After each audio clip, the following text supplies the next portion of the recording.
Сәлем достар, шамадан тыс семіздік денсаулық проблемасын тудырса да, кейбір елдерде ол артықшылық ретінде қабылданады. Себебі аталмыш елдерде артық салмақ денсаулықтың, байлықтың және бақыттың белгісі саналады.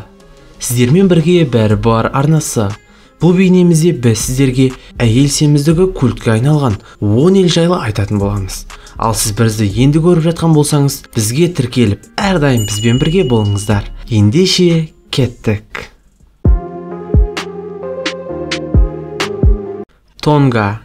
Тынық мұхитының оңтүстігіндегі шағын Тонга аралында семіздік сулылық саналады. Бұл майлы, қоректік заттарға бай импорттық азық-түлік пен жеткіліксіз физикалық белсенділікпен қосылып, семіздікке шалдыққан ұлтты тудырады. Аралдағы 140 мың ересек адамның 100 мыңында артық салмақ бар. 2004 жылы Солтүстік Американың семіздікті зерттеу қауымдастығы шығарған бірнеше зерттеулер Тонга аралының тұрғындарының артық салмаққа генетикалық бейімділігін көрсетеді. Әйелдің толықтығына тәуелділік жергілікті әдет-ғұрыптар мен тұқым қуалаушылыққа да байланысты. Кувейт. Таяу шығыстағы Кувейт тек мұнай кен орындары ғана емес, сонымен қатар артық салмағы бар адамдармен де танымал.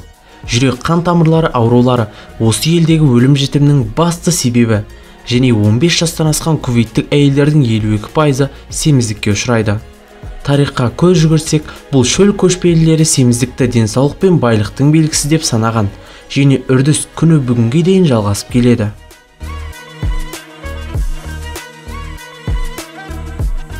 Фиджи.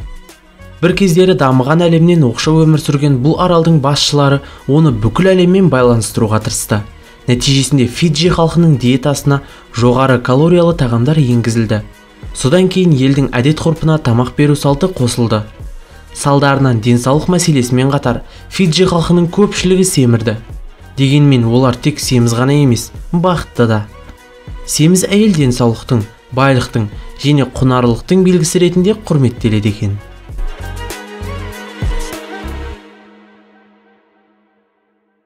Ямайка. Ямайкалық әйелдердің 65% семіз болғандықтан жағажайдағы идеал сымбат медициналық стандарттардан 2 есе үлкен. Бұл аралдағы әйелдердің ұлттық ерекшелігі үлкен жамбас пен бөкселер. 1993 жылы Ямайка ауылдық жерлерінде жүргізілген зерттеу арық болу қайғымен, ал артық салмақ бақытпен, мейірімділікпен және қоғамдық келісіммен байланысты екенін көрсетті. Бұл елде салмақ қосқысы келетін жас қыздарға арналған таблеткалардың бүкіл түрі бар.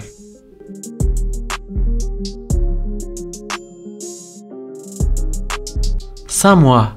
Ел 2-ші дүниежүзілік соғыс кезінде танымал болған тағам балық диетасынан бас тартқандықтан Самоадағы әйелдерде артық салмақ пайда бола бастады. Дегенмен мұнда семіздік жаңа құбылыс емес. Жергілікті тұрғындар ғасырлар бойы азық-түлік тапшылығынан зардап шекті. Антропологтар самоалықтар май тінінде қосымша калорияларды сақтауға генетикалық тұрғыдан бейімделген деп санайды. Бұл табиғи бейімділік семіз адамдардың популяциясына әкеледі. Сондықтан мұнда артық салмақты әйелдер норма болып есептеледі.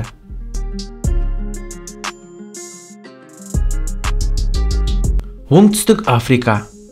АИТВ-ның таралуына байланысты бұл жердегі адамдар арықтады. Нәтижесінде Оңтүстік Африкада арық адамға деген теріс көзқарас қалыптасты. Мұнда семіз әйелдер денсаулық пен қаржылық жағдайдың көрсеткіші саналады.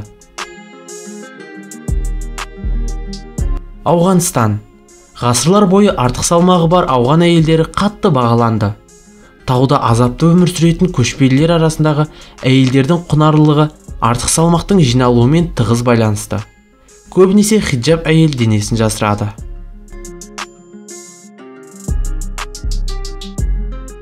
Тайти. Француз Полинезиясындағы Тайти аралында жергілікті хаапори әдет-ғұрпы болған. Бұл сөзбе-сөз тамақтану дегенді білдіреді.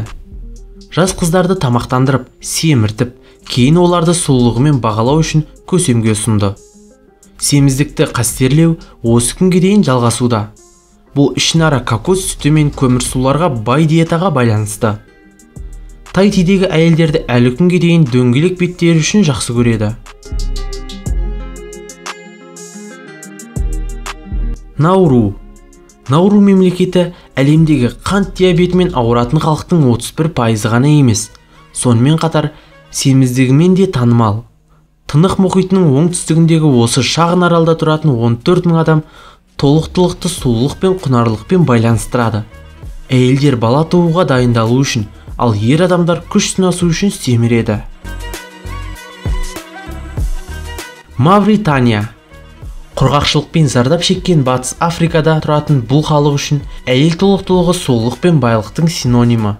Кейде бұл елде қыздарды семірту үшін мәжбүрлеп тамақтандырады. Осымен бұл бейнеміздің аяғына келдік. Ал сіздің бұл жайтқа көзқарасыңыз қандай? Пікір алаңға өз ойларыңызды жаза отырыңыздар. Және де әрдайым бізбен бірге болыңыздар.